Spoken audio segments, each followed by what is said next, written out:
하야가 지금 말이 안 돼요.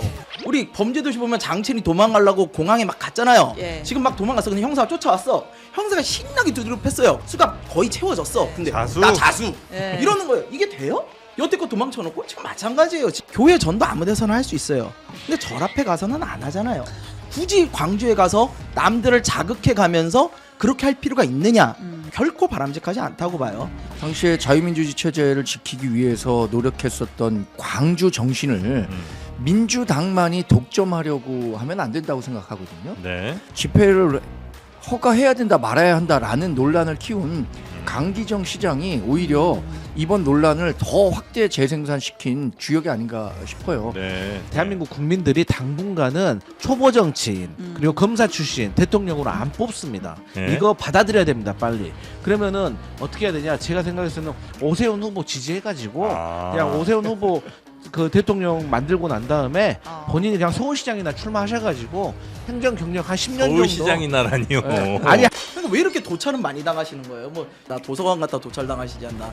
인기 정치인으로서는 네. 피할 수 없는 과정을 예. 안 지켜봐서 그래. 저도 짐에서 한없이 가벼운 정치 토크쇼 장르만 여의도 2월 17일 월요일 순서 시작하겠습니다. 반갑습니다. 정프로고요. 지금 공덕역 서울 마포에 있는 공덕역에 그 공항철도 지나가는 곳이 아마 좀 연기에 휩싸인 것 같습니다. 그래서 큰 사고로 이어지지 않기를 바라면서 혹시 이용하시는 분들 불편함 없도록 얼른 대처를 좀 잘 해야 되겠습니다. 5호선, 6호선은 뭐 큰 문제 없이 운행이 되는 것 같고요. 공항철도는 무정차로 지금 현재 지나가고 있다고 합니다. 정보 공유 차원에서 여러분께 좀 말씀드렸고요. 자, 오늘도 저희와 함께 해주실 분들 소개를 해드리겠습니다. 국민의힘 정광재 대변인님 어서 오시고요. 네, 안녕하세요. 정광재입니다. 더불어민주당 강성필 부대변인님. 안녕하십니까, 강성필입니다. 네, 요즘 운동 열심히 하시는 것 같습니다. 우리 정프로의 위력을 제가 최근에 느꼈는데요. 어떤 거죠? 네, 영산구 스포짐에서 근무하고 계시는 이진영 트레이너께서 실명 토크로 네, 갑니다. 우리 정프로 때문에 알부민을 20개를 구매했다고. 아하. 네, 다른 이유가 없답니다. 그냥 저 때문이 아니라 정프로 보고 했다고 해서 네, 너무 민주당도 잘하면 10박스 사겠답니다. 아유, 고맙습니다. 자, 용산의 무슨 짐이요? 스포짐. 스포짐. 이진영 트레이너. 이진영 트레이너 고맙습니다. 네. 자, 그리고 개혁신당 김성열 당대표 공보특보님 어서 오십시오. 예, 김성열입니다. 네, 반갑습니다. 저 헬스클럽 얘기하니까 저도 잠깐 얘기됩니까? 또 미담 하나 나옵니다. 제가 열심히 운동하고 있는데 어떤 아주머니께서 네. 쭈삣쭈삣 오셔서 네. 혹시 정광재 대변인 아니세요? 이러는 거예요. 그래서 예, 제가 간지럽다. 공손히 딱 이렇게 인사를 했습니다. 네. 맞잖아 박수를 치셔요. 예. 근데 저쪽에 있는 친구가 네. 자기가 정광재 대변인 같다 그러니까 저기 그 운동하시는 분이 네. 정광재 대변인 아니라는 거예요. 왜 아니라 그러니까. 그걸 놓고 싸운다고요? 그러니까 네. 그 저쪽에서 운동하시는 분이 정광재 대변인이 얼마나 잘생겼는데 저 사람이냐. 정광재 대변인 잘생겼어. 저 사람 아니야.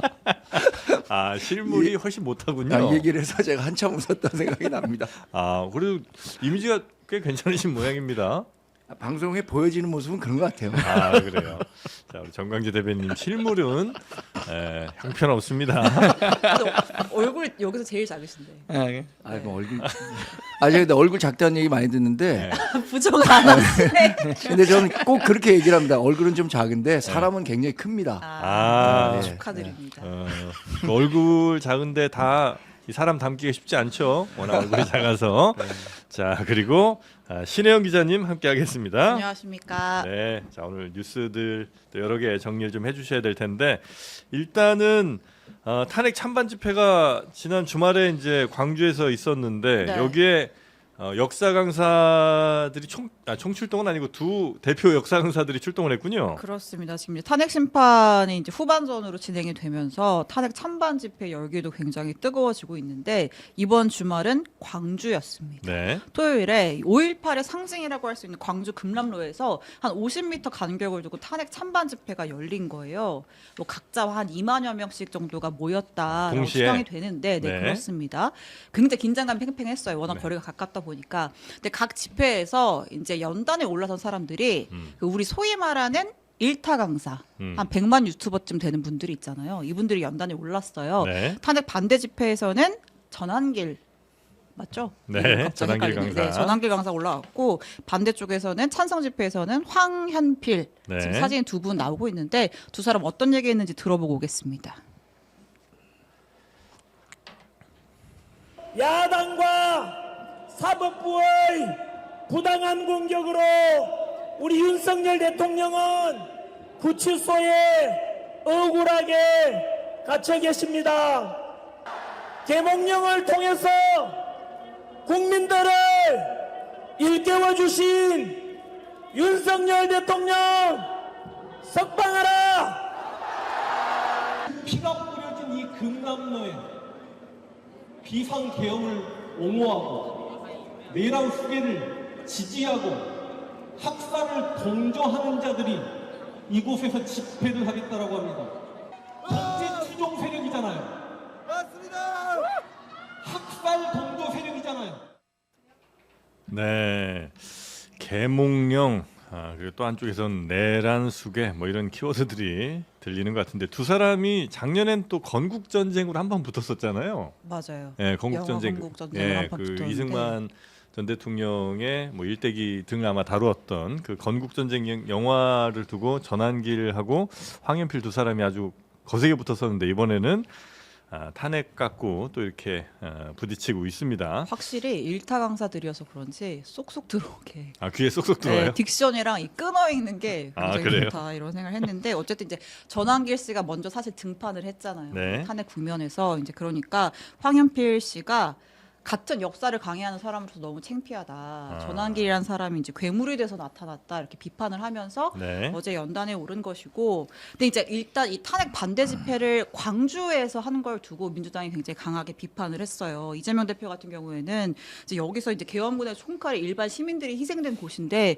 여기서 어떻게 불법 계엄을 옹호하는 시위를 할 수가 있느냐, 그게 네. 뭐 사람이냐 이렇게 비판을 했고, 그 다음에 여기서 뭐 한 2만여 명 모였다고 하는데 그거 다 광주 시민 아니고 여기저기서 동원한 외인 부대 아니냐 이제 이런 비판을 했고요.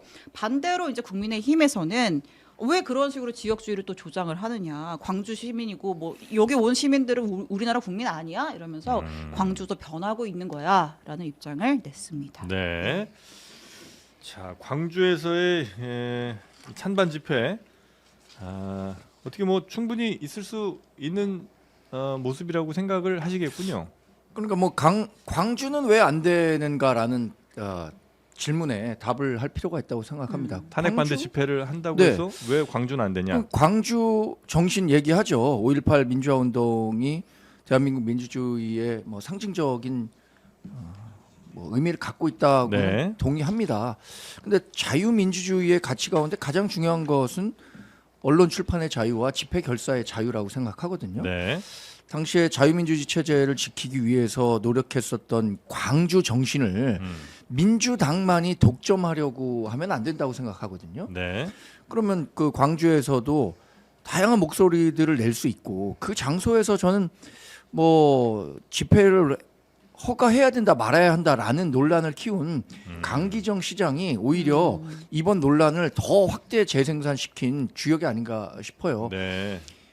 광주에서 하도록 해도 되는데 굳이 광주에서는 못하게 하겠다라고 하니까 이것이 뭐 전 국민적인 이슈가 돼서 더 많은 관심을 받은 것 같고 네. 그래서 뭐 많은 분들이 참여하셨지만 민주당에서 얘기하는 것처럼 외부에 있는 분들도 오신 거고 호남에 원래 계시던 뭐 윤석열 대통령 지지자라든가 네. 뭐 자유우파의 가치를 믿는 분들이 모였다고 생각하는데 왜 광주는 안 되는가라는 부분에 대해서 명확한 답변을 못하는 것 같아요. 그 광주에서 집회 시위의 자유가 보장돼야 되듯이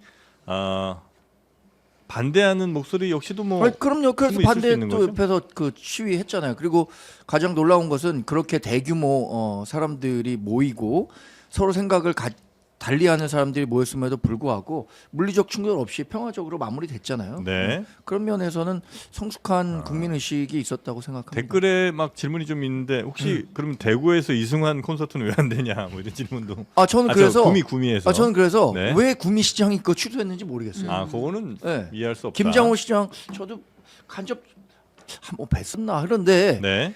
아니 이승환 씨가 거기서 콘서트 하는데 그걸 뭐 굳이 막을 필요가 있나요? 그리고 거기서 안전사고나 이런 문제가 발생할 수 있다면 네. 그게 발생하지 않도록 잘 준비하고 장치들을 마련해 놓으면 되지. 못하게 할 이승환 건 씨가 아니었다. 가서 공연하는데 그걸 뭐 막을 필요 있었나요? 네, 알겠습니다. 자, 혹시 강성필 대변인님?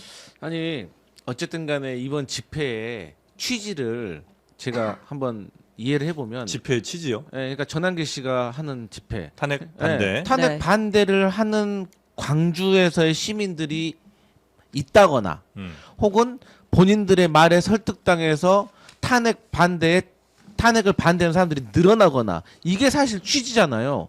근데 그냥 전국에 있는 탄핵 반대하는 사람들을 그냥 광주로 모여라 이거밖에 안 되는 거예요. 그래서 광주 시민들을 설득하는 데는 저는 실패했다고 생각을 하고 일단 표현을 자꾸 얘기하시는데 아니 언론사에다가 단전단수 명령하고 시도하고 또 국회에는 이미 단전까지 한 게 드러난 이 판국에서 표현의 자유 얘기하는 것이 적반하장인 것이고요. 그다음에 5.18 정신을 전한길 씨가 얘기하더라고요. 진짜 가관입니다. 가관. 5.18은요. 군사 쿠데타에서 군사 독재로 이어진 것에 대해서 광주 시민들이 맨손으로 맞서 싸운 거예요. 그런데 이번에 비상계엄은 일종의 친위 쿠데타예요. 그래서 이 친위 쿠데타를 통해서 헌법기관인 국회하고 선관위를 총을 든 군인들이 점령하려고 했던 거예요. 거기에 대해서 시민들과 야당 의원이 막아낸 거고 일부의 국민의힘 여당 의원들도 동참해서 같이 막아낸 거예요. 네. 근데 이게 어떻게 5.18 정신하고 같을 수가 있습니까? 그리고 부정선거 의혹을 계속해서 제기하고 있는 전한길 씨는 본인 말처럼 전자개표 시스템이 조작됐다고 했기 때문에 수개표를 해야 된다고 주장을 했잖아요. 근데 이게 사실이 아닌 게 다 드러났잖아요. 그러면 거기에 대해서 사과를 해야죠. 이 사람 역사를 가르치는 사람이잖아요. 그 역사라는 건 뭡니까? 과거에 있는 사실들을 전달하는 거예요. 사실관계가 틀렸으면 잘못했다고 말을 해야지. 그런 말을 안 하고 무슨 헌법재판관들에 대해서 편향됐다고 하고 이 객관적인 근거도 없어요. 그래서 네. 이러한 주장들을 광주 와서 했다는 것은 상당히 광주 시민들로서는 불쾌하다. 모욕적으로 느낄 수 있다. 모욕적인 거죠. 네. 이게 집회의 자유, 표현의 자유를 보장하는 거는 좋아요. 할 수 있습니다. 근데 이게 상대편에 대한 존중이 없이 이루어지는 자유는 폭력이에요. 광주라는 곳이 어떤 곳입니까? 아직도 그 자기의 친구들, 자기의 부모님, 자기의 형제들이 안타깝게 돌아가신 그 아픔을 그대로 갖고 있는 곳이에요. 그런데 사람이 죽는 것만큼 그런 엄청난 아픔을 겪은 곳에 굳이 가서 해야 되느냐? 우리가 교회 전도 아무 데서나 할 수 있어요. 근데 절 앞에 가서는 안 하잖아요. 아니 그렇잖아요. 그러니까 이게 서로 간에 도의라는 게 있는 거예요. 네. 굳이 광주에 가서 남들을 자극해 가면서 그렇게 할 필요가 있느냐라는 측면에서 이게 바람직하냐? 저는 결코 바람직하지 않다고 봐요. 네. 이런 식으로 해서 그냥 상대편을 자극하고 움직이려는 그런 어느 아주 저열한 의도가 깔려 있지 않고는 굉장히 나쁜 행동이었다라는 생각을 합니다. 네. 지금 이 탄핵 반대 집회를 주최한 게 이제 세이브 코리아라는 단체라고 하고 이번 주 토요일에는 또 목포에서 또 주최를 한대요. 아, 그래요? 예, 그러니까 네. 이제 좀 전남, 이제 호남 지역에서 계속 이렇게 좀 동원도 하고. 근데 그 집회를 집회에서 해서. 조금 뭐 부적절한 영상 같은 게 아마 송출이 됐던 모양이죠? 요거는 네, 전해드리면 그러니까 탄핵 이거는 찬성 집회에서 있었던 일인데 네. 공식 이제 주최 측의 연단에서 벌어진 일은 아니고요. 그러니까 이제 탄핵 찬성 집회 좀 외곽에서 이제 한 뭐 화면이 설치가 되어 있었는데 거기 이제 이른바 대통령 부부의 딥페이크 영상이 이제 노출이 됐어요. 근데 이제 내용을 좀 보면 뭐 대통령 부부가 뭐 침대에서 뭐 술을 마신다거나 혹은 뭐 노출이 있는 그런 뭐 옷차림에 있는 그런 영상들이인데 이게 무슨 해외 유튜버가 만든 딥페이크 가짜 영상이라고 하더라고요. 그래서 이게 좀 부적절하잖아요. 네. 대통령실에서 이례적으로 좀 입장문을 냈습니다. 이거는 대통령 부부를 향한 조롱을 넘어선 심각한 인격 모독이다. 범죄 행위에 분노를 금할 길이 없다. 법적 조치를 하겠다라고 했습니다. 네. 네. 근데 저 이 영상 그래서 예. 궁금해서 한번 살펴봤어요. 네. 뭐 정말 관심이 있으면 유튜브에서 이렇게 검색하면 다 영상을 나와요? 확인할 수 있더라고요. 그 원본 영상이 아니라 상영이 됐던 화면을 누가 이렇게 찍은 게 나오던데. 그래요. 근데 그래도 대통령 부인의 얼굴을 그런 노출이 많은 그 장면과 네. 합성을 해갖고 그런 공공장소에서 튼다는 것 자체가 이거 정말 대한민국의 말하기 좀 그렇지만 네. 여튼 굉장히 보기 안 좋은 장면이었고 예. 이 부분에 대해서는 사실 또 법적인 책임도 음. 될 수가 있는 부분이 있다고 하니까 네. 관련해서는 책임질 대상을 찾아서 그러니까 이건 뭐 책임을 져야 한다고 생각합니다. 대통령 부부라서 문제가 아니라 이건 그렇죠. 누구라도 뭐, 그 그럼요. 딥페이크가 대상이 지금 돼서 안 굉장히 되는 거죠. 예. 큰 사회 문제화 되고 있잖아요. 누구든지 뭐 쉽게 이 IT 기술을 이용해서 네, 사진과 네, 네, 다른 네. 얼굴을 결합해서 할 수 있는 그런 게 사회 문제가 되고 있는데 그래서 대단히 부적절하더라고요. 네. 저 그러니까 영상 그거는 봤더니. 이제 그 대상이 된 사람에게도 뭐 당연히 문제가 되는 거고 폭력이 되는 거지만 그 영상에 노출된 그 영상을 뜻하지 않게 본 분들도 많을 거 아니에요. 의도치 않게. 그렇죠. 왜냐 대형 스크린으로 이렇게 보여주고 하면 그것도 사실은 매우 부적절한 일이긴 하죠. 뭐 매우 그러니까 부적절하죠. 네, 뭐 어떤 잘못을 저지를 건 아니건 그것과 이제 무관하게. 네. 이게 또 문제는요. 이런 것들을 아무런 정보가 없이 보는 사람들은 실제로 믿을 수도 있어요. 물론 아니 진짜로 그래요. 네. 왜냐면 이런 가짜 뉴스나 이런 것들이 기존에 어떠한 배경 지식이 있는 사람들은 당연히 아닐 거라고 생각하는데요. 이런 게 공공장소에서 틀어지고 그랬으면 어떤 분들은 진짜 그랬나 보다라고 생각할 수도 있어요. 그래서 이런 식의 합성, 가짜 뉴스 이런 건 정말 주의해야 되는데요. 네. 이거는 진짜 잘못된 행위입니다만 저는 이 부분에 있어서 국민의힘도 같이 반성을 좀 해야 된다고 국민의힘이요? 생각해요. 왜냐하면 문영배 재판관에 대해서 네. 특정 언론 인터넷 커뮤니티에서 합성 사진을 가지고 와가지고는 예. 그거를 배현진 국회의원이 사실 확인도 제대로 안 하고 얘기를 하고 네. 또 그걸 넘어서 공당의 대변인이 국민의힘 대변인이 직접 그 말도 안 되는 가짜 뉴스를 가지고 문영배 재판관 사퇴하라까지 했단 말이에요. 논평을 했죠. 예, 네. 이런 식으로 나오는 것들, 그러니까 우리가 가짜 뉴스에 대한 경각심은 여야를 가리지 않고 확실하게 가지고 있어야 되고 반드시 처벌로 이루어져서 재발이 없도록 해야만 한다. 이렇게 생각을 합니다. 네. 근데 제가 그 한마디만 좀 덧붙이자면 네. 이번에 그 문영배 헌법재판관에 대해서 잘못된 가짜 논평을 한 대변인은 국민의힘 가짜뉴스 대응 단장입니다. 가짜뉴스 대응 단장이 가짜뉴스를 퍼뜨리면 됩니까? 그러면 거기에 대해서 국회의원도 같이 동조한 거 아니에요. 거기에 대해서 국민의힘은 대표가 나서서 사과해야 되고 책임 있는 어떤 조치 취해야 되는 거 아닙니까? 민주당한테만 무슨 일만 생기면은 왜 뭐 이재명 대표는 조치 취하지 않느냐, 왜 민주당은 감싸고 도느냐 이런 얘기 하는데 저는 그런 비난할 거면은 이번 기회에 한번 보여주셔야 된다. 저는 그렇게 생각합니다. 네. 그 대변인이 가짜 뉴스 대응 단장이에요? 검색해 보세요, 나와요. 글쎄 전잘 박민영 몰랐는데. 대변인 아니에요? 그러니까 박민영 대변인? 그분이 네. 가짜뉴스 대응 단장이라는 건 제가 미처 알지 못했는데 네. 그런데 그 관련해 갖고 다음 날 일부 오류가 있었던 부분에 대해서 다시 사과를? 사과는 하긴 했죠. 네. 아마 이 가짜 뉴스라는 게 정말 그 뉴스를 검색하고 판단하는 것을 업으로 하는 사람들조차도 이렇게 쉽게 가짜 뉴스에 속아서 행동할 수 있게 하는 정도로 네. 대단히 위험한 수준까지 올라온 거잖아요. 근데 우리가 이 얘기가 딥페이크 영상에서 이쪽으로 흘러갔는데 딥페이크 영상과 관련해서는 이건 정말 성 관련한 것도 문제가 되고 여러 가지 면에서 이 법적 그 처벌을 면하기 어려운 사안이라고 생각합니다. 저는. 네.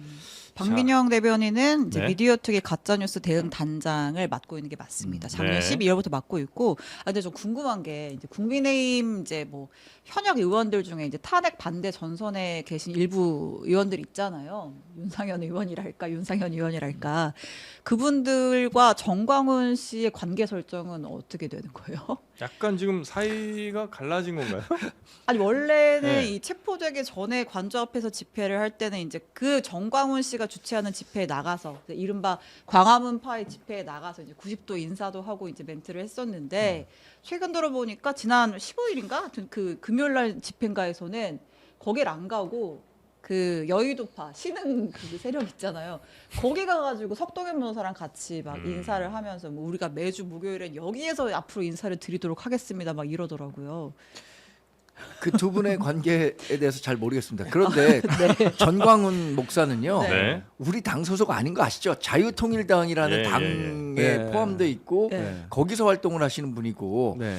그 광화문 집회에 가서 인사를 하고 집회에 참석했던 분들도 우리 108명의 의원 가운데 정말 네. 일부지요. 그러니까 일부죠. 뭐, 예. 네. 그리고 윤상현 의원이 전광훈 목사랑 친분이 있었다는 것은 여러 뭐 보도나 실제 집회 장면을 통해서도 확인할 수 있는데 최근에 뭐 어떤 변화가 있어서 세이브 코리아 측에서 주최하는 행사에 가서 인사를 하고 있는지 알 한번- 수는 없으나 네, 알 수는 없. 아 뭐가 알 수 없어요. 딱 보면 보이는데. 뭐예요? 그러니까 처음에는 전광훈 아니, 목사 보니까 보이는 거죠. 아니, 이게 객관적 아니, 사실을 제가 객관적 확인해서- 사실을 말씀드릴게요. 예, 예. 제가 주말에 방송하러 가잖아요. 그럼 정광훈 목사님이 연단에 오르세요. 네. 그 옆에 윤상현 의원님이 딱 같이 올라오세요. 정광훈 목사가 내가 대통령 하려고 했는데 이 사람을 대통령 시켜야겠어. 그러면 사람들 와 하고 윤상현 그 의원이 상당히 좋아하세요. 키워줬잖아요. 네. 네. 그리고 또 이제는 세이브 코리아 해서 이제 전환길 씨 해가지고 이게 좀 지지세가 올라간 것 같고 세가 좀 네. 확장돼 보이니까 또 얼른 또 거기 가는 거 아니에요. 그러니까 처음부터 저희 민주당에서 윤상현 의원이 왜 저러실까라고 분석을 했을 때 우리가 말을 했잖아요. 관저 앞에 달려갈 때도 다 각자의 정치적인 목적이 있으니까 가는 거라고. 윤석열 대통령을 정말로 위해서 가는 게 아니라고 제가 말했잖아요. 그것들이 다 보여지는 거예요. 지금 현재 판단할 때는 이쪽이 더 좋다고 이제 세가 판단을 좋다? 해서 근데 또 네. 이게 어떻게 현실 정치에 이어지냐면 예. 정광훈 목사와 관련된 이 자유통일당 분들은 그 집회에 가잖아요. 예. 그럼 당원 가입이라든지 이거 엄청 맹렬하게 받고 있거든요. 아. 이분들이 향후에 국민의힘 대선 경선에서 큰 영향을 미칠 수가 있어요.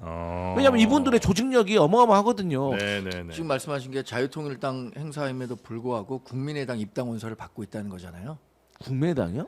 국민의힘의 당 아니요, 자유통일당 입당 원서를 받는데 자유통일당 입당 원서와 국민의힘과 그분들이 예를 들어서 그 그 대선 경선에서 국민 그 투표단 그다음에 뭐 그 당원 투표 이렇게 포션이 나눠져 있을 거 아닙니까? 그러니까 거기에서 영향력을 미칠 수가 있죠. 국민의힘은 국민의힘 책임 당원과 네. 우리 저 일반 지지자들 중에 여론을 바탕으로 5대 5로 하는데 자유통일당 당원 가입을 받아갖고는 우리 당에 영향을 미칠 수가 없는 거죠. 우리가 걱정하는 건 사실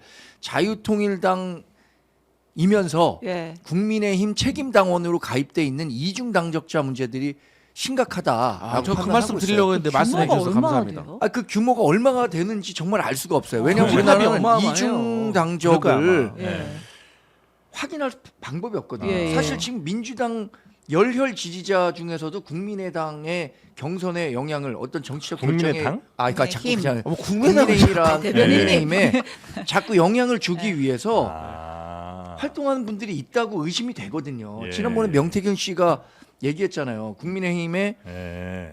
당원들을 조사했는데 예. 실제로 대선에서는 이재명 후보를 뽑겠다고 한 사람이 한 10% 되는 거예요.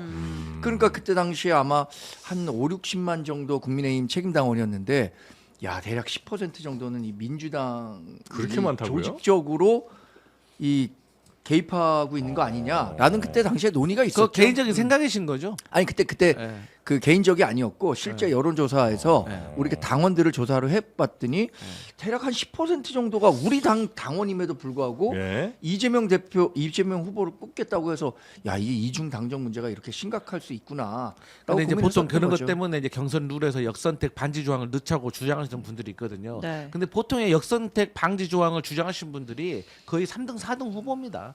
그리고 이 자유통일당 같은 작은 정당들은 사실 네. 그런 조직적인 행동이 가능하지만 국민의힘이나 민주당 같이 큰 정당에서는 불가능하다?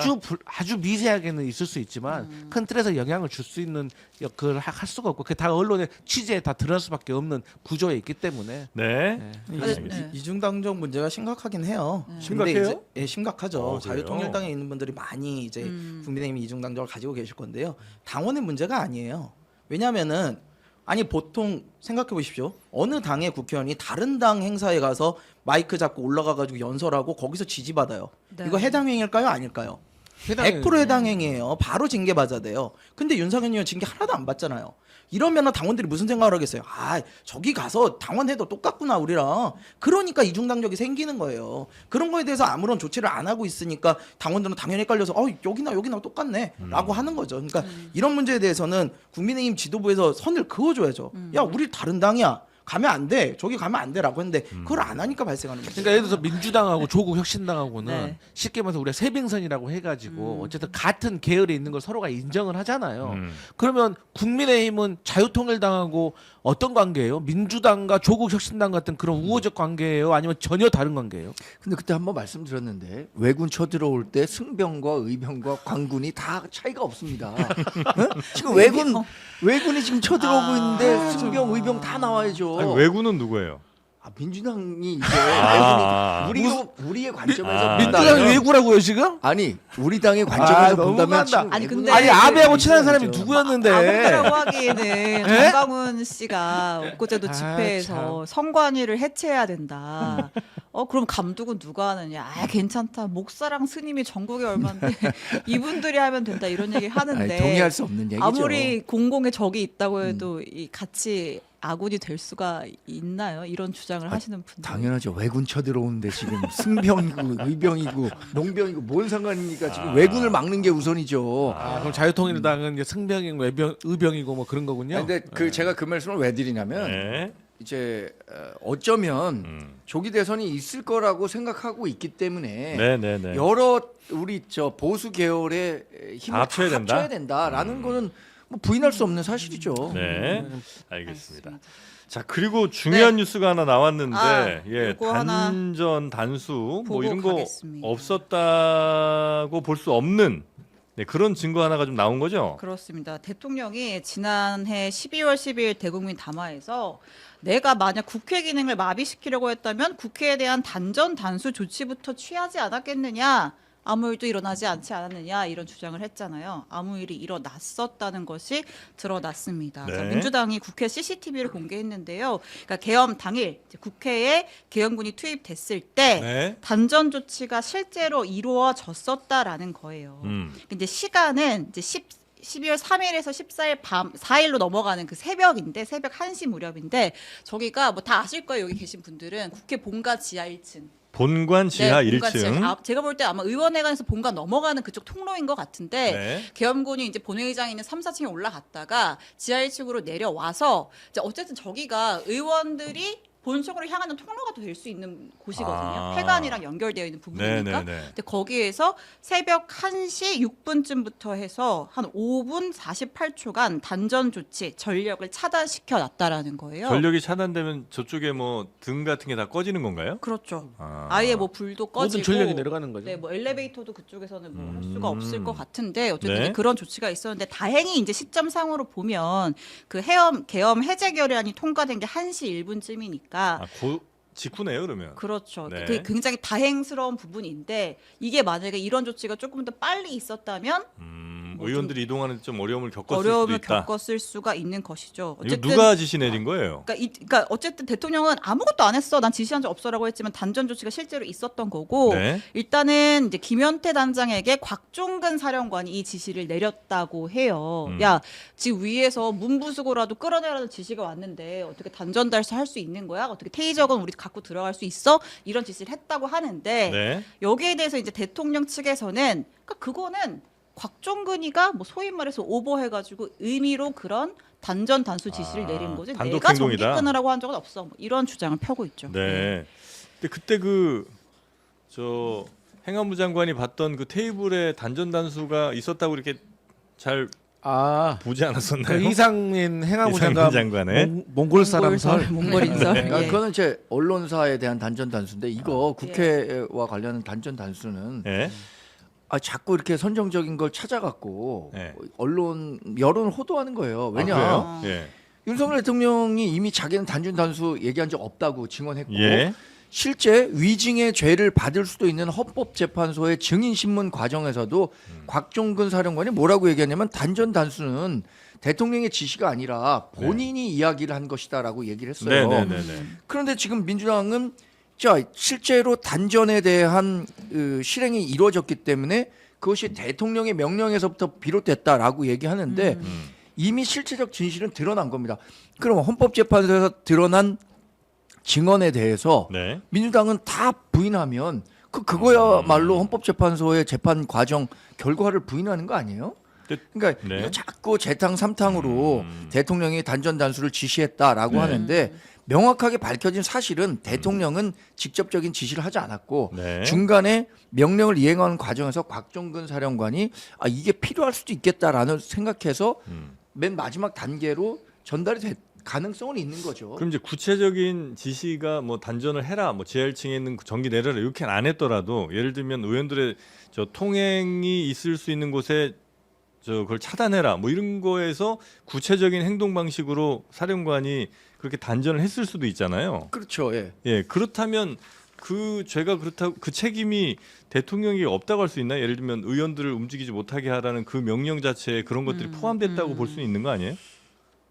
아니 그거는 법적으로 굉장히 차이가 크다고 봅니다. 그런가요? 그러니까 지금 헌법재판소에서도 실제 대통령의 명령이 있었느냐 없었느냐 굉장히 중요한 사실이기 때문에 증인신문 과정에서도 굉장히 중요하게 다뤄지고 있는 거고 지금 이 문제 같은 경우에는 현장 상황에 대처하기 위한 곽종근 사령관의 네. 지시였지 이걸 대통령이 이렇게 하려고 했다라고 민주당이 예를 들어서 얘기하는 것은 옳지 네, 않다는 거죠. 의원들 저 잡아서 끌어내라고 이제 그냥 명령을 했는데 그 실행하는 사령관이 케이블 타이를 준비해서 케이블 타이로 묶었을 때 내가 케이블 타이로 묶으란 짓은 하지 않지 않았냐 이렇게 얘기를 하더라도 의원들을 뭐 저 끄집어내라고 할 때 그 구체적인 실행 방법으로 케이블 타이를 썼을 수도 있잖아요. 이건 뭐 실제 일어난 일은 아닙니다만. 지금 얘기한 거는 예. 그 대통령은 끌어내라고 얘기한 적이 없다는 거 그건 없다고 얘기한 건데 네.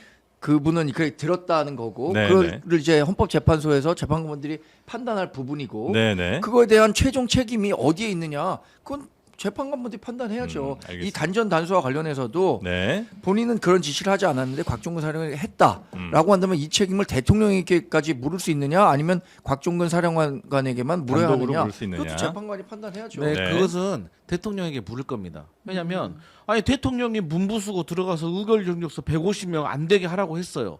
그러니까 그런 과정 속에서 단전 단수나 퇴직원이라는 것을 곽종근 사령관이 생각을 했을 수도 있는 거거든요. 그리고 결론적으로 그럼 대통령이 의결정력서 안 되게 150명 안 되게 하라는 명령을 안 했다고 하면 곽종근 사령관이 왜 단전 단수라든지 퇴직원이라든지 케이블 타이라든지 이런 걸 생각을 했겠어요. 우리가 영화 보면은 그 조직의 보스가 행동대장한테 야 상대방 공격해 할 때 야 차는 무슨 차를 준비하고 몇 대를 때리고 야 머리 때리지 말고 꼭 가슴을 때려라 이런 거 일일이 다 알아서 말합니까? 야 네가 가서 선 좀 보고 와라 그러면 알아서 하는 거지. 그러니까 이것은 정확히 윤석열 대통령이 나 혼자 살려고 하는 것밖에 안 되는 거예요. 윤석열 대통령이 이런 지시를 안 했다면 왜 곽종근 사령관이 그런 것을 생각이라도 했겠습니까? 그리고 이미 사실관계로 드러난 것이고 이상민 장관이 윤석열 대통령 책상에서 봤던 단전 단수는 언론사에만 한정되는 거다라고 선 건데 이게 모든 종합적인 정황 증거가 된다는 것이고 물론 탄핵 재판에서는 이거 하나 가지고 일일이 따지진 않겠죠. 왜? 그냥 탄핵이냐 아니냐. 하지만 이제 이건 형사재판에서는 다 양형이 정해질 것입니다. 네. 단전을 왜 하려고 했는지가 중요한 거예요. 예. 국회 본회의장 창문이 없어요. 국회 본회의장 단전되면요 아무것도 할 수가 아무것도 없어요. 전자투표도 못하지 않아요? 못하죠. 예.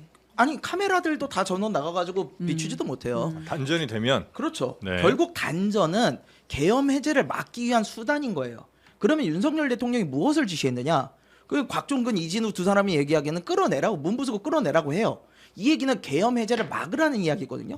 그럼 계엄 해제를 막기 위한 의도로 포괄적 명령으로 이해를 하면 앞서 얘기한 것처럼 아니 계엄 해제 못하게 해라고 했으면 그 수단이야 위임을 했다고 볼 수 있는 거죠. 그래서 저는 이 부분에 대해서 대통령이 뭐 단전 이야기는 안 했어. 이거는 너무 구차한 변명이라고 생각을 네. 해요. 사실 이런 내용들이 헌법재판소 지금 뭐 한 8차까지 진행된 변론기일에서 다 나왔기 때문에 이제 헌재가 이제 증언의 신빙성 같은 걸 잘 판단을 뭐 하겠죠. 이제 그리고 이번 주에 2번이 더 잡혔잖아요. 네네네. 이제 9차 내일 있는 하고. 게 있고 그다음에 목요일에 10차가 있는데 내일 있는 거는 그냥 뭐 증인은 안 나오고 이제 양측에 나와서 여태까지 뭐 증거 조사한 거 뭐 탄핵에 왔는 입장 한 2시간씩 들어보는 거고 이 목요일 10차가 좀 중요한데 이날 3명의 증인이 추가로 나옵니다. 한덕수 홍장원, 조지호 경찰청장 이렇게 3명의 증인 신문이 나오는데 어쨌든 이제 대통령 측에서 강하게 좀 요구를 했고 헌재가 그래 들어볼 거 다 들어보겠다라고 이제 수용을 해준 거예요.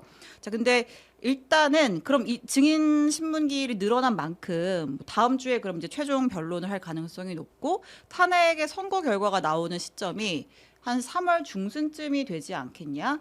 일단 이런 관측이 있고 또 하나의 변수가 있다면 네. 이 20일이 대통령이 형사재판도 받아야 되는데 20일이 또 공판준비기일이에요. 아, 이번 주 목요일이요. 예. 네. 그래서 이제 대통령 측에서는 둘 다 못한다. 미뤄달라. 그럼 이제 저희가 사실은 뭐 관측이긴 했습니다만 처음에는 8차로 끝날 거라고 생각해서 뭐 탄핵 선고일이 2말 3초 뭐 이런 식으로 예상을 하기도 했었는데 네. 지금 적어도 3월 중순은 돼야 좀 결과가 나올 가능성이 커진 상황이에요. 네, 조금 일정이 미뤄졌다. 네. 저 대통령 변호인 측에서 중대한 결심 그러니까 헌재가 이렇게 자꾸 일방적으로 하면 우리 중대한 결심 할 수 있다 이제 이런 얘기를 하면서 그때 하야 얘기가 잠깐 나왔었는데 아니라고 이제 부정을 했었고요. 네. 근데 조갑재 씨 그 보수 평론가라고 해야 되나요? 그렇죠. 예, 보수 평론가죠. 이분이 하야를 다시 한번 가능성에 대해서 얘기를 좀 했군요. 그러니까 조갑재 씨의 주장은 뭐냐면 예? 어차피 탄핵된다. 8대 0으로 탄핵된다.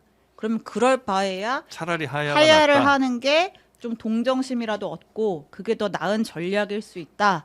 이런 주장을 했는데 대통령 측에서도 발끈 꿈도 꾸지 마세요. 그런 망상을 하고 있고 민주당도 어디 도망가 하야 꿈도 꾸지 마세요. 이렇게 아, 네, 다 반대하고 그러니까 있습니다. 윤석열이라는 네. 사람이 얼마나 이기적인지를 보여준 아. 거예요.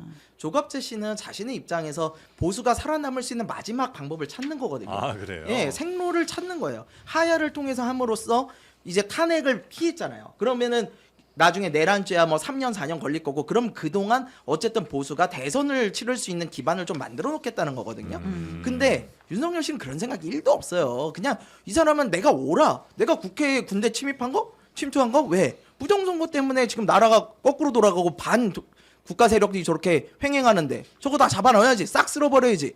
이러고 있는 사람인데 자기 잘못을 인정하겠어요? 절대 안 해요. 윤석열 씨 입장에서 보수를 생각했으면 이런 일 절대 안 하죠. 그러니까 이 하야는 꿈도 꾸지 못하는 윤석열 일이에요. 대통령은 보수가 아니잖아요. 네, 저는 그렇게 명병이잖아요. 뭐 가능성이 없는 하야에 대해서 네. 지나치게 이 조갑재 의미부여. 대표가 얘기를 꺼내면서 정치 쟁점화된 측면이 있다고 봅니다.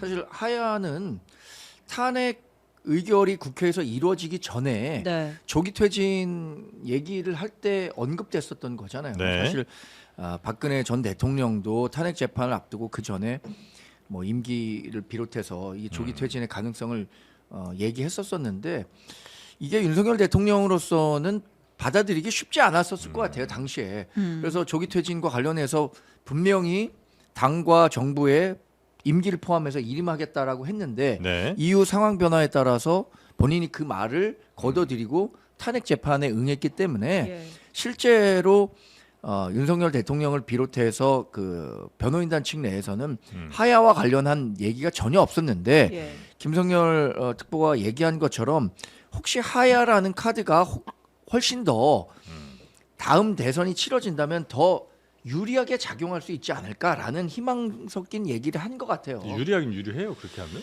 별로 그럴 것 글쎄 같지도 뭐 않은데.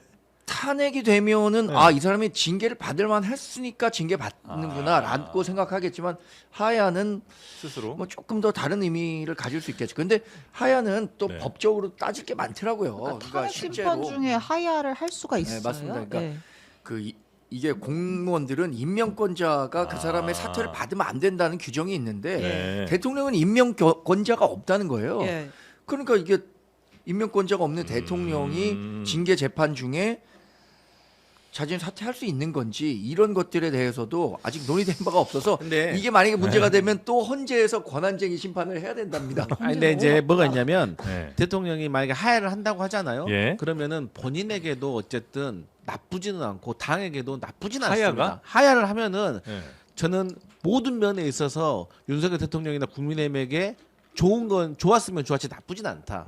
왜냐하면 지금 가장 국민들이 윤석열 대통령에게 비난하는 부분이 뭐냐면 네. 책임감이 없다는 거예요. 네. 그러니까 이 큰 일을 벌여놓고도 아무 일이 없었기 때문에 괜찮다라는 식으로 말을 하고 있고 나는 잘못이 없다라고 말을 하고 있잖아요. 합법적이라고 얘기하고 있잖아요. 근데 하야를 한다는 것은 일종의 그래 나는 잘못했다고 생각하지 않지만 많은 국민들이 나보고 잘못됐다고 하니까 내가 그래도 대통령으로서 책임지는 모습을 보이고 더 이상 대통령으로서 이 탄핵 심판 가서 내가 구질구질하게 변명 안 하겠다라는 큰 어떤 모습을 보일 수가 있어서 그런 것들을 우리 야당의 지지자들이 봤을 때는 택도 없는 소리지만 또 국민의힘이나 보수 지지자들이 봤을 때는 더 우리 윤석열 대통령께서 이렇게 큰 대인배다 더 이상 나라를 혼란스럽지 않게 하기 위해서 먼저 이렇게 억울하게 내려가시는구나 라는 시그널을 줄 수도 있고 국민의힘 입장에서도 대통령하고 조기 대선이 벌어지기 전에 자동적으로 결별할 수 있는 어떤 계기가 될 수가 있는 대선 겁니다. 일정은 더 빨라지는 거죠, 그러면? 그렇죠. 근데 말씀하셨던 것처럼 네. 이게 하야를 할 수 있느냐 없느냐도 사실 행정적으로는 좀 따져봐야 되지만 제가 방금 말씀드렸던 거는 이 예. 정치적인 해석에 대해서 말하는 것이고 어쨌든 하야를 하게 된다고 하면 당연히 뭐 더 조기 대선이 빨라졌으면 빨라졌지 늦춰지지는 않는 거죠.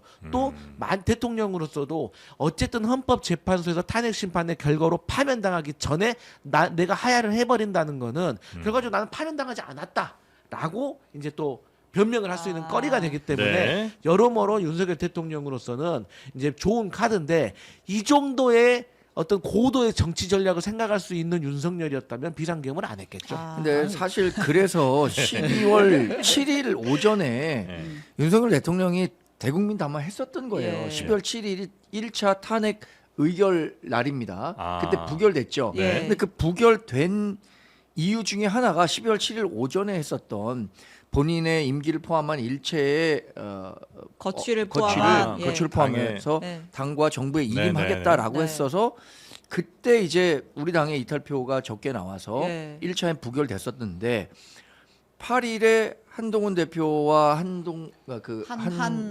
한덕수 총리 공동 담화가 있었고 네. 그 이후에 본인이 했었던 이야기들을 걷어들이고 다시 국정에 돌아오려는 모습. 예를 들어서 국무회의를 열었고 하려고 했다든가 인사권을 행사하고 국방부 장관을 그때 당시 한기호 의원을 예. 지명을 하려고 했다든가 이런 움직임이 보이면서 이게 다 어그러지고 탄핵까지 간 건데 그래서 탄핵으로 가면 이런 국론 분열이 대단히 심각하게 이루어질 수 있기 때문에 그 임기를 이제 단축하는 네. 조기 퇴진과 관련한 논의가 있었던 건데 그게 이루어지지 않은 것은 저는 지금으로서는 아마 윤석열 대통령 후회할지 네네네. 안 할지 모르겠는데 우리 당을 사랑하는 분들은 그때 차라리 조기 퇴진 일정으로 갔었으면 지금과 같은 갈등은 없지 않았을까라고 근데 생각할 수도 있을 것 같아요. 맞는 말씀인데 근데 하야가 지금 말이 안 돼요. 그러니까 가능성이 예, 없는 아예 말이 안 되는 얘기하고 게 있어. 아예 말이 안 되는 게 이런 예. 거예요. 쉽게 말씀드릴게요.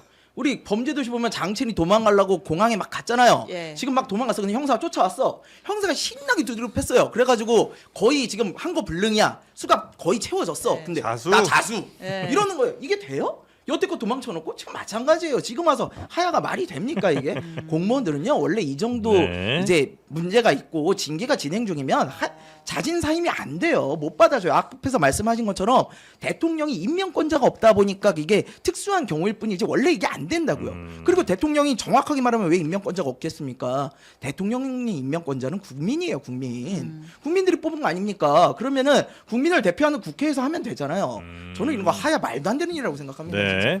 하야 안 하실 것 같습니다. 네. 많은 네. 말씀까지만 의미는 하시지 없는 것 뭘 같아요. 또 이렇게 또. 네. 네. 자, 일단 뭐 그 외에도 뭐 윤석열 대통령 뭐 네. 테마파크 얘기도 있는데 뭐 이런 거 좀 넘어가고. 근데 그거 하나만 네. 물어줄게요. 국민의힘 오늘 또 헌재를 가던데 네. 한 세 번째인가 네 번째 항의 방문을 가는데 가는 인원이 갈수록 좀 늘어나는 것 같아요. 한 40명 정도의 의원들이 헌재를 간다고 하더라고요. 근데 이게 좀 도움이 될까요?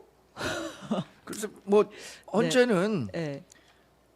그 재판관분들 본인이 법률과 양심에 따라서 재판하는 거지. 네. 뭐 이렇게 언론이나 여론이나 아니면 정치인들이 항의 방문한다고 해서 네. 영향을 받을 거라고 생각하지는 않는데 네. 다만 보여지려고 하는 모습은 있겠죠. 우리 당이 당이 이렇게 우리 당을 지지하는 분들은 사실 대통령이 탄핵이 되면 안 된다고 생각하는 사람들이 훨씬 더 많거든요. 지금 뭐 조사해 보면. 예. 그러니까 당을 지지하는 분들의 의사를 헌법재판소에 전달하는 것도 뭐 국회의원들이 할 의미가 일이다. 있다고 봐야죠. 네. 네. 간 김에 좀 문영배 재판관한테 사과해야 되는 거 아닙니까? 아니 저 정강재 대변인님 보실 때도 헌재가 좀 너무 일방적으로 갑니까?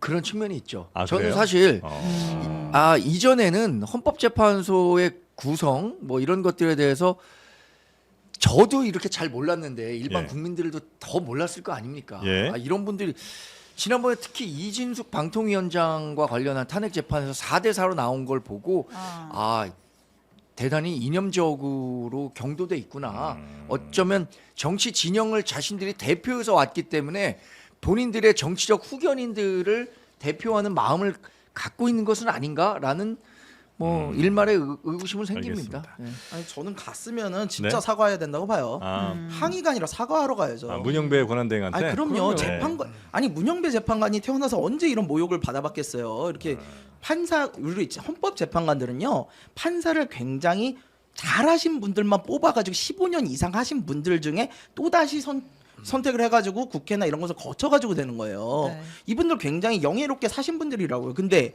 아니 자기 댓글 달지도 않은 것 같다 합성해가지고 막 하면서 김민전 의원 뭐라고 그러셨는지 알아요? 행배방이래. 행배방. 예. 이게 뭐냐면은 네, N번방을 네, 네, 이게 네. 대치를 시켜서 하는 이야기인데 아니 N번방에 대한 기본적인 인식조차도 제대로 안 돼 있는 거예요. 어떻게 그런 잘못된 범죄 행위를 여기다 연결시켜서 이야기를 하며 그 가짜 뉴스인 거 알고 하는지 뭐라고 하는지 모르겠지만 이런 사람이 국회의원 하는 것 자체가 저는 문제라고 보거든요. 네. 그러면 항의를 할 게 아니라 가서 야 우리가 사과를 잘못 해라. 알았습니다. 그냥 죄송합니다. 이 김민정 얘기는 의원은 계속 해야죠. 주무시면 될 것 같아요. 네. 뭐 하면 된다고요? 계속 주무시면 되네요. 예. 편안하게. 자, 그럼 이제 다음 이제 대선 주자들 예. 얘기 한번 가보겠습니다. 오늘 또 정광 대변한테 이것도 여쭤보려고 예. 한동훈 대표가 복귀를 시사했습니다. 페이스북에 글을 올렸죠. 2달 동안 많은 분들의 말씀을 경청하고 성찰의 시간을 가졌다. 제가 지금 책을 한 권 쓰고 있다. 원래 꼭 정치인들이 뭐 하기 직전에 책을 꼭 쓰죠. 머지않아 찾아뵙겠다. 라고 했습니다. 이제 복귀 시기가 대통령의 최후 변론이랑 좀 맞물려서 될 거다 이런 관측이 있었는데 뭐 한 2월 말쯤 뭐 등판한다고 보면 될까요? 최근 2월 말쯤 나오는 것 같고요. 아, 책이 네. 아, 그래요. 그리고 저도 몇 번 방송을 통해서 말씀드렸는데 한동훈 대표가 복귀를 한다면 네. 아마 최후 변론이 있은 이후에나 가능할 거다라고 예측을 했었습니다. 이건 뭐 한동훈 전 대표와 논의가 됐었던 건 아니고 네. 대체로 관측을 해봤을 때 그렇죠. 그런 네. 일정 정도로 움직이지 않을까. 왜냐하면 지금은 윤석열 대통령이 탄핵 재판을 통해서 본인의 지지세를 끌어모으는 데는 성공했단 말이에요. 그러면서 한동훈 대표가 활동할 공간은 상당히 적어졌죠. 예. 그러니까 그 좁은 공간을 본인이 손들고 나오기가 쉽지 않았는데 아무래도 이제 뭐 탄핵 재판이 마무리되는 시점이라면 네. 지금 대부분의 사람들은 조기 대선이 이루어질 것으로 예상하고 있잖아요. 네. 본인이 조기 대선에 등판하려는 의지가 있다면 탄핵 인용부터는 너무 좀 짧을 것 같고 그래서 아마 그 최후 변론 시점이 논의가 된 게 아닌가 싶고요. 한동훈을 그러면 지지할 사람들은 대체로 어떤 분들이에요? 그러니까 국민의힘 내에서도 우리 당은 네. 제가 굳이 나눠보자면 이렇게 나눠볼 수 있습니다. 첫 번째 지금 주류는 강성 지지를 강화해야 된다는 파가 있어요. 예, 예. 그러니까 이게 뭐 탄핵 집회도 열심히 나가고 부정선거에 대해서 음모론을 제기하고 이런 분들이겠죠. 이런 분들을 빨리 좀 강화해서 네. 가야 된다라는 부분과 두 번째 부류는 지금은 비주류가 됐는데 중도 외연 확장을 해야 한다는 중도 외연 확장파가 있는 것 같아요. 네. 저는 굳이 구분하자면 중도 외연 확장파에 가깝다고 저는 평가합니다. 강성 지지 확장파는 주로 뭐 영남 지지세를 바탕으로 한 현역 의원들이 많죠. 근데 한동훈 대표도 중도 외연 확장파 성격이 가깝고, 강하기 때문에 이 목소리를 대표하는 사람들도 대선 후보로 나와야 될 거 아닙니까? 네. 이 땅을 딛고 정치를 시작하겠죠. 정치를 하겠죠. 그럼 오세훈 서울시장도 아마 나올 걸로 예상이 상당히 되는데? 겹치는 부분이 있다고 겹치는 생각합니다. 부분이 그게 있고. 이제 오세훈 시장 국회 나왔을 때 현역 의원 48명 갔잖아요. 예. 한동훈 대표 출판 기념회 하면 현역 몇 명이나 갈까요? 안정훈 대표는 출판 기념회를 안 할 겁니다. 왜냐하면 정치인 출판 기념회를 금지하자고 버블 냈던 얘기했었잖아요. 사람이기 때문에. 그러니까 출판 네. 기념회를 할 가능성은 거의 없죠. 아마 팬 사인회 정도는 할 수도 있지 않을까요? 팬 생각해본다. 사인회로 팬 가요? 사인회도 안 해야지 무슨. 아니 그러니까 그건 제가 생각한 거예요. 아이디어? 출판 기념회 아니라 네. 뭐 저자들 책 네, 내면 네. 뭐 교보문고 이런 데서 예, 팬 사인회 예. 하고 그럴 저는 경우 정당을 있잖아요. 넘어서 네. 한동훈 대표에게 제가 한 수 알려드리고 싶은 게 그 한동훈 정도 그 정도 공력이 되는 겁니까? 왜냐면 우리가 객관적으로 볼 수 있으니까 내부에 계신 분들 객관적으로 오래 볼 거예요. 정치하셨어요. 그러지. 나 언더 73이에요.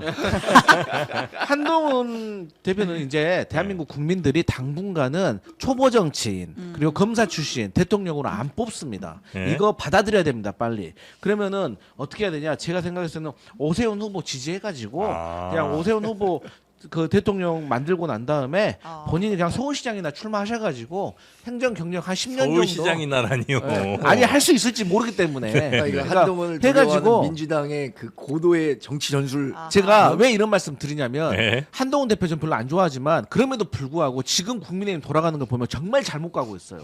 저렇게 뭐 탄핵에 대해서 반대하고 있고 비상계엄이 합법이네 잘 됐네 이거는요 아무리 우리 민주당이 보수 정치가 좀 망해야지 우리가 잘 될 가능성이 높지만 그럼에도 불구하고 건전한 보수가 서야지 우리도 제대로 된 진보 정치 할 수 있기 때문에 저는 국민의힘도 바로 서야 되는데 그런 차원에서 봤을 땐 그런 강성 지지층 옹호파보다는 한동훈이 낫다 저는 그렇게 생각을 하고 네. 근데 한동훈은 어쨌든 시대 흐름상 지금 안 된다 엉덩이 너무 가볍다 책도 2달 만에 쓴다는 건 말이 되냐 그리고 국민이 안 부르면 못 나온다 근데 네. 자꾸 끼어 나오려고 하면 혼난다 그렇기 때문에 저는 한동훈 대표는 그나마 중립선에 있는 오세훈 시장 지원하고 서울시장에 출마하셔서 조금 정치 공력 쌓은 다음에 한 10년에서 14년 후 정도에 대선 출마하시는 게 저는 맞다. 그러면 그때는 저도 한번 한동훈을 이쁘게 봐주겠다 그렇게 생각합니다.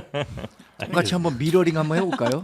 하지 이재명 마세요. 대표와 김경수 전 지사가 만났는데 김경수 전 지사 자꾸 이재명 대표의 쓴소리 해갖고 뭐 포용하라고 이거 씨알도 먹히는 얘기가 아니거든요. 진작에 체념하고 그러면 네.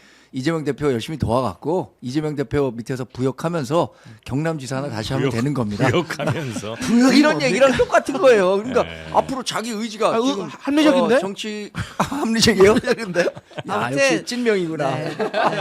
네. 근데 한동훈 대표 보면요, 사실 가져가고 싶어하는 이미지가 좀 보여요. 굉장히 세련되고 새로운 정치 그리고 뭐 어떻게 보면 약간의 뉴요커 스타일 정치를 좀 보여주고 싶어하는 그런 뉴요커요? 도회적인 이미지 이런 거 넥타이도 딱 원노튼으로 예쁘게 메고 항상 다니시잖아요. 재즈 듣고. 그런 맞아. 아이스크림 세련된 먹고. 이미지를 좀 골밀도 이어폰 가져가고 싶어 하시는데 네. 문제는 이 방식이 내보내는 방식이 너무 진부해요. 좀 촌스러워요. 그러니까 왜 이렇게 도찰은 많이 당하시는 거예요? 뭐 도너츠 살라고 서 있다가 도찰 당하시란다. 도서관 갔다 도찰 당하시지 않나. 그리고 이것도 좀 책을 내는 인기 정치인으로서는 네. 피할 수 없는 과정이에요. 안 지켜봐서 그래. 저도 짐에서 연습하는데 정광재 대변인 아닙니까? 이렇게 얘기하는데 한동훈 대표야. 전 국민 5천만 명이 아는데 너무 셀럽이라. 나는 도찰하는 사람이 왜 없지? 희한하네. 아 이게 도찰로 올라가 버리네 이게 이야기가. 아무튼 국민의힘에서 조기 대선은 조기 대선이라고 말은 못하지만 그 다들 준비하고 국면은 있죠? 시작이 됐다. 오세훈 시장 개원 토론에 나와 김문수 장과 홍준표 시장은 MB 만나러 가. 그리고 둘이 또 싸웠죠? 썰전이잖아요. 그러니까 예? 김문수 장관이 국회 나와가지고 대정부 질문에서 뭐 김구 선생에 대해서 뭐 중국 국적이라는 얘기도 있고 있냐 이런 얘기를 해서 굉장히 큰 논란이 됐는데 홍준표 시장이 바로 때렸어요. 그런 기상천외한 답변을 하는 건 매우 어이가 없는 일이다. 그러니까 이제 아무래도 이제 개중에서는 김문수 장관이랑 홍준표 시장의 지지층이 좀 겹치잖아요. 네. 그러니까 좀 견제를 하는 그런 모양새다. 이렇게 좀 풀어보면 될 것 같고요. 네. 이재명 대표 얘기 하나 짧게 하면, 그러니까 지금 뭐 52시간 뭐 여러 가지 해가지고 약간 우클릭 이런 얘기들이 있잖아요. 이번에는 상속세 개편에 다시 불을 붙였습니다. 일단 52시간은 그냥 지금 일단은 뭐 이렇게 주워 담은 다시 주워 담은 상황이고 네. 그다음에 상속세 얘기를 꺼냈어요. 네, 지금 이제 뭐 5억 원이잖아요. 공제 한도가 이거를 그러니까 배우자랑 자녀 각각 8억이랑 10억 합쳐서 18억까지 상향을 해주겠다. 아. 네. 지금 바로- 이재명 대표가 네. 뭘 하고 싶으신지 잘 모르겠어요. 저는 저는 사실 52시간 예외 그 반도체에 관해서만 하는 화이트 칼라 이그제미션인가 그거는 저는 찬성이었거든요. 그러니까 고소득의 연구직이나 이런 사람들에 대해선 하고 싶은 만큼 하게 해줘라.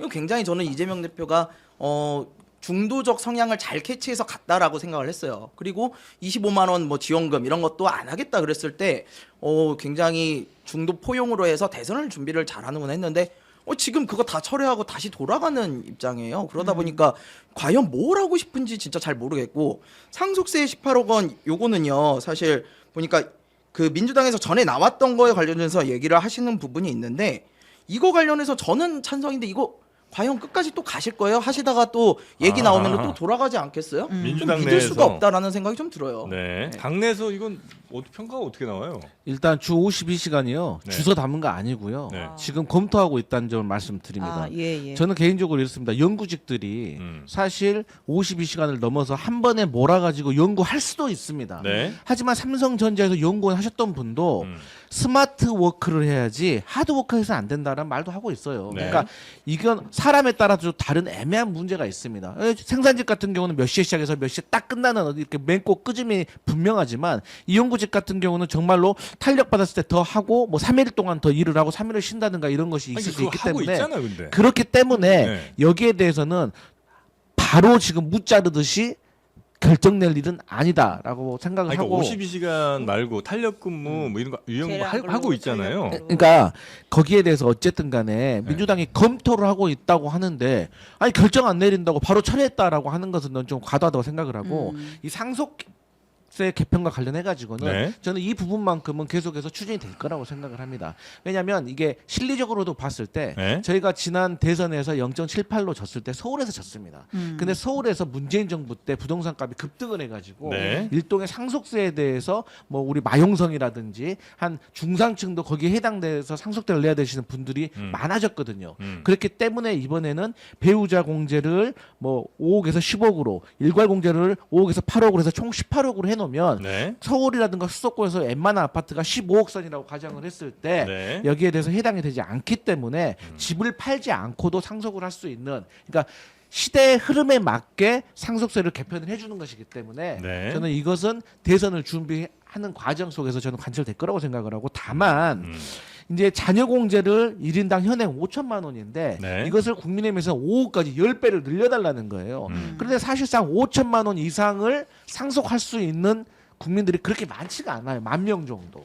근데 5천만 원 넘게 하시는 분들은 사실 5억 넘게도 하시는 분들이 많거든요. 그래서 네. 이건 결국엔 부자감세이고 최고 이제 뭐 국민의힘에서는 이제 법인과 회사에 관련해서 최고 세율을 50% 유지라고 하는데 더 이제 깎아달라는 거죠. 네. 근데 이것도 저희가 봤을 때는 수백억 자산가들만 이익이고 지금 뭐 재정 건전한다는데 이건 세수만 줄이는 일이다. 네. 그래서 어쨌든 중산층을 위한 상속세는 저희가 계속해서 추진할 것이다 이 말씀을 드리겠습니다. 아니 근데 그게 저는 좋다니까요. 아니 취지나 좋고 다 좋아요.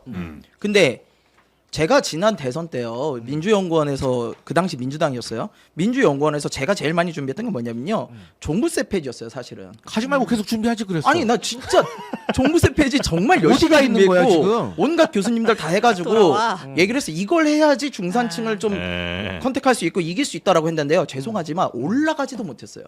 중간 단계에서 다 잘려요. 우리 당에서 이게 맞냐? 아니 보고서라도 한번 읽어주고 말을 하면 모르겠어요. 네. 근데 그게 아니라 보고서 읽지도 않아. 아이 우리 당에서 무슨 종부세 폐지야. 너 어느 당에서 왔어? 이런 식이에요. 네. 그러니까 이게 과연 이재명 대표가 실제로 할 수 있을까? 저는 생각할래 이거 분명히 또 진성준 의원이든가 누군가 나와가지고 아 그거 맞지 않다 우리 당 색깔이 맞지 않다 이렇게 얘기하잖아요. 화이트 칼라 이재명은 똑같아요. 다시 돌아갈 거예요. 저는 그렇게 봐요. 아니 이래서 국민들이 국민의힘을 좋아하는 겁니다. 민주당은 저런 게 안 통해요. 민주당은 저런 게 안 통해. 그러니까 실용 정당으로 돌아간다면서 실용은커녕 그냥 실언 정당으로 가고 있는 거예요. 네. 사실 이 상속세 관련해 갖고는요 네. 대단히 빨리 바꿔야 한다는 요구가 많았어요. 이게 30년 전에 바뀐 거고 30년 전과 지금의 자산가액 차이가 엄청나기 때문에 그렇겠죠. 지금 중산층 이하까지도 상속세 부담이 굉장히 걱정되는 분들이 많아요. 네. 그리고 아까 말씀 잘하셨습니다. 종부세 저도 개인적으로 제가 언론인 시절에 대선을 판단했을 때는 네. 민주당이 제일 잘못한 거는 종부세 기준을 그냥 그 공시가 11억 원으로 한 거예요. 왜냐 상위 2% 가격으로만 했으면은 2%만 그 종부세의 영향을 받는데 네. 11억 원으로 해놓으니까 이게 11억 원은 서울 같은 경우엔 거의 10% 이상의 영향을 받는 거예요. 예. 그 주택 가격에. 네네네. 그러니까 그 사람들이 종부세 한 번이라도 내본 사람들은 야 민주당이 이거 세금만 걷어가갖고 뭐 누구 배불리는 거야 이런 식의 생각을 하게 되거든요. 네. 그래서 우리가 그 어렸을 때- 상속세 벨트를 저희가 해소하기 위해서 음. 상속세 개편을 추진한다는 그래서 걸 제가 상속세 말씀드린 개편 한다고 하는데 네. 저거 나중에 집권하잖아요. 다시 우리 김성열 특보 얘기한 것처럼 제가 그런 얘기했었나요? 돌아갈 수도 있어요. 아. 왜냐 지난해 7월에 이미 상속세 개편안과 관련해서 정부가 개편안을 내놨었는데 네. 12월달에 그 부결시켰습니다. 물론 거기에는 이제 50%를 40%로 낮춘다라는 내용이 포함되어 있긴 했지만 나머지 부분은 민주당이 주장하는 것과 비슷했음에도 불구하고 네. 전혀 논의도 안 하고 폐기했었던 아니 근데 거거든요. 18억으로 이렇게 올렸을 때는 네. 근거가 있을 거 아니에요. 네. 어떤 근거예요? 말씀드렸던 것처럼 네. 이게 상속세를 내는 인원들이 있을 거 아닙니까? 연간. 예. 그게 이제 뭐 몇 명이다. 근데 이게 얼마로 했을 때는 몇 명이다. 이러한 그 인원에 대해서 그 비율을 명수를 좀 볼 고려해서. 때 그렇죠. 요 정도 비율은 내야 그렇죠. 된다고 네. 판단을 해서 네. 18억 정도를 했다. 정부에서 이런 세제 관련해서 할 때 제일 먼저 그 제일 따져야 중요한 되는 게 건 사실 아파트 값인 거죠. 예. 아니요. 근데 더 중요한 건 뭐냐면 세수 감소예요. 정부에서는. 근데 이제 18억 정도로 하면요. 그 한 6천억 정도 세수 감소가 발생해요. 아. 예. 그래서 그거보다 만약에 더 낮출 경우에 1조 원도 넘어가니까 네. 그거 하기 좀 어렵고 사실 상속세 관련해서는 우리나라가 다른 나라에 비해서 봤을 때 명목 GDP나 다른 세율하고 비교해서 봤을 때 한 미국 관련해서는 한 3, 4배 정도 높아요. 예. 미국이 그렇게 세금이 많은 나라임에도 불구하고 3, 4배 정도 높다는 걸 봤을 때 상속세 개편은 반드시 필요해요. 네. 그래서 이왕 얘기 꺼내셨으면 제발 도중에 가져가지 마시고 끝까지 좀 갔으면 좋겠습니다. 네, 끝까지 가겠습니다. 예. 지켜봐 주세요. 네. 다시 돌아오세요. 지켜보다가 이거 망부석된 사람들이 많아갖고 자 그리고 지금 창원지검에서 그 명태균 씨 수사한 거 이거를 다 중앙지검으로 넘겼습니까? 네, 뭐 그런 소식이 있는 것 이송한다고 같은데요? 합니다. 오늘 뭐 중간 수사 결과 발표한다 그래가지고 무슨 얘기하려나 했는데 네. 이럴 거면 여태까지 왜 잡고 있었던 건지 모르겠는데 네. 아무튼 관련자 대부분이 다 서울에 있으니까 사건을 서울중앙지검으로 이송한다. 현재 수사팀이 이동해서 합류할 것이다라는 방침을 아 밝혔습니다. 그거 밝힌 거예요? 예. 그러니까 저희가 처음부터 중앙지검으로 가져가야 된다고 했던 거예요. 근데 중앙지검 안 가져가고 창원에서 가지고 있어가지고 사실 이거 지금 비상계엄하고 상당히 관련이 있는 겁니다. 네. 작년 11월 7일 날 이미 107쪽에 이 명태균 게이트와 관련된 수사 보고서, 포렌식과 관련해서 수사 보고서가 완료가 됐거든요. 이거 윤석열 대통령이 몰랐겠습니까? 이 내용 안 봤겠습니까? 그렇기 때문에 명태균 씨가 말하는 거예요. 비상계엄은 명태균 황금폰에 쫄아가지고 한 것이다.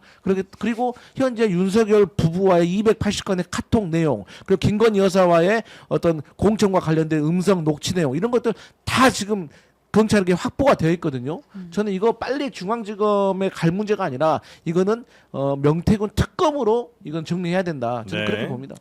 알겠습니다. 이런 게 바로 검찰이 정치 검찰이라고 욕먹는 거예요. 미리 준비를 다 해놨으면 바로바로 옮겨가지고 했어야죠. 근데 지금 탄핵 과정이라든가 이런 거 다 본이라고 사실 이제 넘기는 거거든요. 수사를 이런 식으로 정치 상황에 맞춰가지고 가면 안 되죠. 그래서 이런 부분에 대해서는 진작했어야 되는 부분이 있다라는 네. 생각입니다. 그거 마지막 하나만. 네. 그 명태균 특검 27일 본회의에서 처리할 거라는 거잖아요, 민주당이. 27일 좀 남았는데 왜 이때로 정한 거예요, 시점을?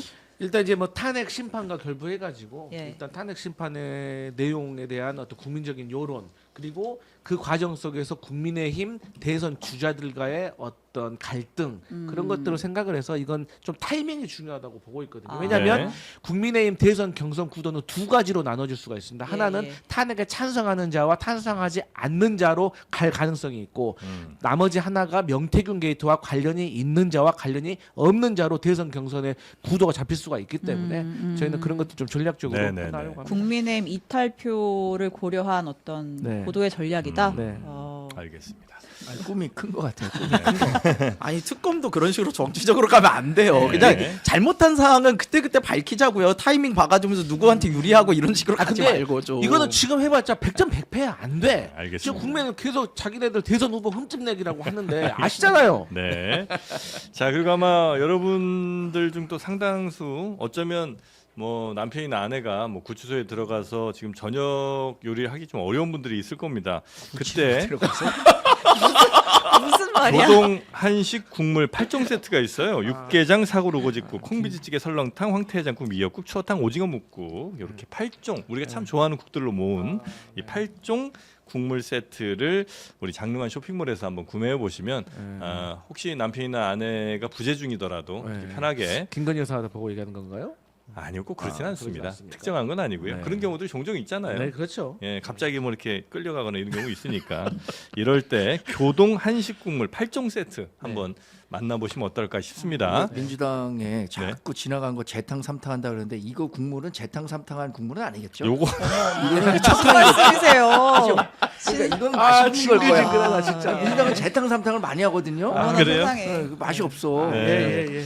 모두 사랑할 만한 국들 모아놨습니다. 요거 한번 드셔보시고요. 요 구매하시면 네. 하여튼 뭐 이거 탕 구매하셔도 되고 딴 거 구매하셔도 되고 구매자분들 중에 저희가 추첨을 통해서 또 네. 뭘 드리죠? 알부민 2090 힘나는 알부민 2090 남재현 박사의 알부민 2090 울트라 맥스 요거를 드립니다. 야, 여기도 고령화 시대가 반영됐네요. 20대의 건강을 90세까지네요. 그렇습니다. 아, 이제 90대까지. 88 옛날에 해야죠. 뭐 2080, 80. 네. 뭐 치약, 88, 치약. 998. 아 그렇죠. 그랬는데 네.